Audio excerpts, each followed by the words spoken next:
الذين ينفقون في السراء والضراء والكاظمين الغيظ والعافين عن الناس والله يحب المحسنين। আল্লাহ সুবহানাহু তাআলা পবিত্র কুরআনুল কারীমের সূরাতুল আলে ইমরানের 134 নম্বর আয়াতের মধ্যে বলেন, ওয়াল কাযিমিনাল গায়যা ওয়াল আফিনা আনিন নাস, যারা ক্রোধকে সংবরণ করে, ওয়াল আফিনা আনিন নাস, মানুষকে ক্ষমা করে দেয়, আল্লাহু ইউহিব্বুল মুহসিনিন, আল্লাহ তাদেরকে ভালোবাসেন, মহাব্বত করেন। ওয়াল কাযিমিনাল গায়জ, রাগকে সংবরণ করার কথা বলেছেন। রাগ এটা স্বাভাবিকভাবে মানুষের জীবনে একটা অনুভূতি, শুধু মানুষের জীবনে নয়, সমস্ত প্রাণী কুলের মধ্যেই রাগ আছে। নবীগণ, সাহাবায়ে কেরাম, তাবিঈন, তাবিঈন, এই পর্যন্ত যত মানুষ দুনিয়ার জমিনে এসেছে, পশু পাখি সহ, আর যারা আসবে কিয়ামত পর্যন্ত, সকলের মধ্যেই রাগ ছিল, আছে এবং থাকবে। এমনকি আমাদের রব মহান আল্লাহ সুবহানাহু তাআলাও মাঝে মধ্যে রাগ করে থাকেন। রাগ আছে, ছিল, রাগ থাকাটা খারাপ বিষয় নয়, কিন্তু রাগ নিয়ন্ত্রণ করাই হচ্ছে মূল লক্ষ্য, মূল উদ্দেশ্য।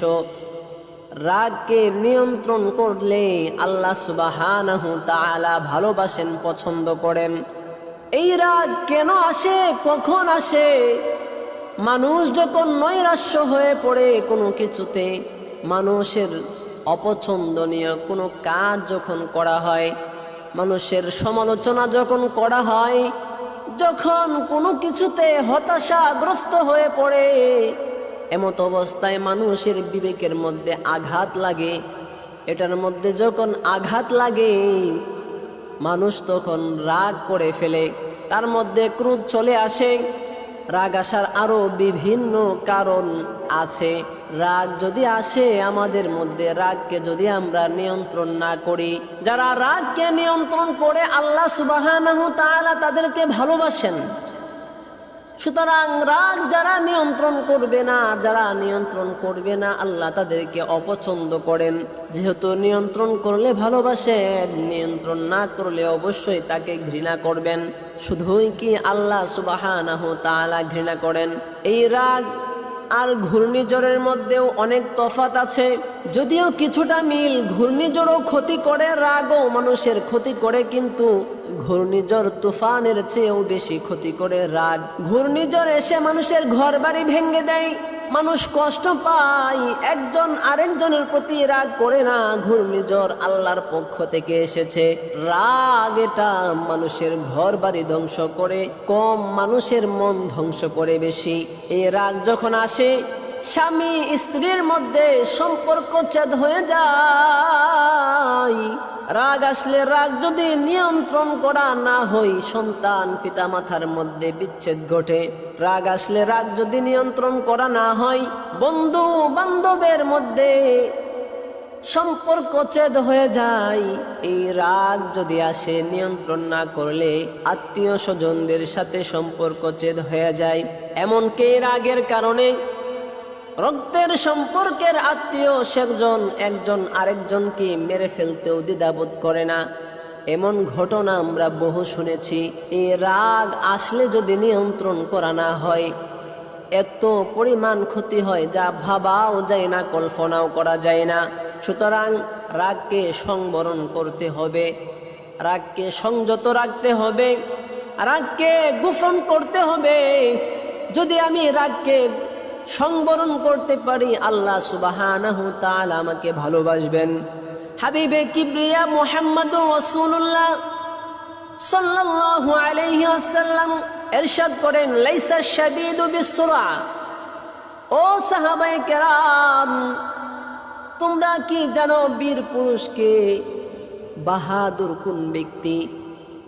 সাহাবায়ে কেরাম বলেন, ওগো আল্লাহর রাসূল, যে যুদ্ধের ময়দানে বীর পুরুষ, তাকে কেউ পরাজিত করতে পারে না, তার সাথে কেউ যুদ্ধ করে পারে না, যে একাই বহু শক্তিধর যুদ্ধের ময়দানে যুদ্ধ করে ক্ষমতা প্রদর্শন করে ওই ব্যক্তি তো বীর পুরুষ।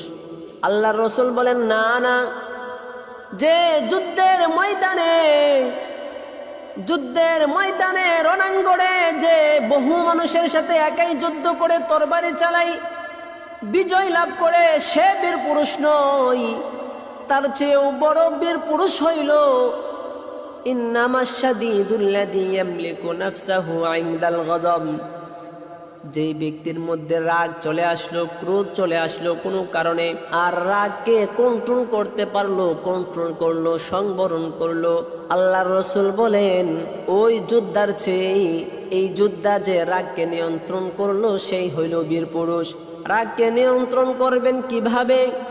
রাগ যদি নিয়ন্ত্রণ না করেন বড় ক্ষতি হয়ে যাবে, সুতরাং রাগকে নিয়ন্ত্রণ করতে হবে। আমি ব্রাহ্মণবাড়িয়ার আখাউড়ায় এক মসজিদে ছিলাম কিছুদিন। এক ছেলে এসে একদিন বলতেছে, হুজুর আমার আব্বাকে যদি একটু বুঝাইতেন, কখনো নানার বাড়ি যাইতে পারি না। আমি বললাম, কেন, কি হলো? বলতেছে, সে আমার জন্মের আগ থেকেই আমার আব্বা আমার নানার সাথে কোনো এক কারণে হয়তো ঝগড়া হয়েছিল, রাগগোসা হয়েছে, এই কারণে আমার আম্মুকেও যেতে দেয় না, আমাদেরকেও যেতে দেয় না। এভাবে 12 বছর চলে গেছে। আপনি যদি একটু বুঝাইতেন।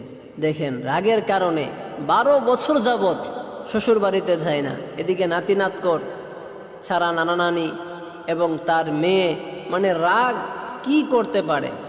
যাই হোক, বলতেছিলাম রাগকে সংবরণ করবেন কিভাবে। রাগকে সংবরণ করার বহু কৌশল বিভিন্ন বৈজ্ঞানিক, বিভিন্ন জ্ঞানী গুণীগণ বলে থাকেন।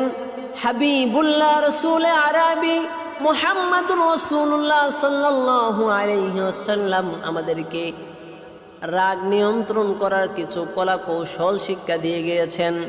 হযরতে আবু যর রাদিয়াল্লাহু তাআলা আনহু তাফসীর ইবনে কাসিরের মধ্যে এই আয়াতের ব্যাখ্যায় এই ঘটনা উল্লেখ করা হয়েছে।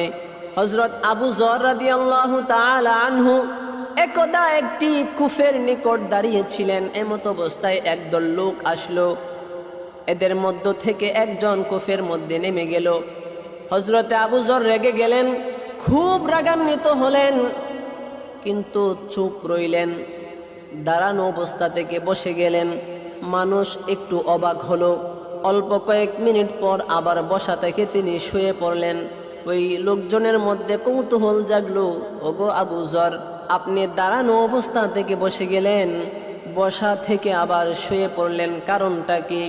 হযরতে আবু যর বলেন, হে লোক সকল, আমি আমার হাবিব মুহাম্মদুর রাসূলুল্লাহ সাল্লাল্লাহু আলাইহি ওয়াসাল্লাম থেকে শুনেছি, যখন কারো মধ্যে রাগ চলে আসে ওই ব্যক্তি রাগ নিয়ন্ত্রণ করবে কিভাবে।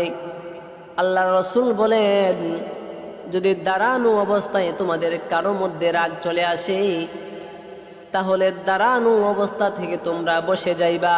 যদি বসে যাওয়ার পর রাগ না থামে অথবা বসা অবস্থায় রাগ আসছে, তখন কি করবা? যদি বসলেও রাগ না থামে, রাগ সংবরণ না হয়, তাহলে তোমরা বসা থেকে শুয়ে যাইবা।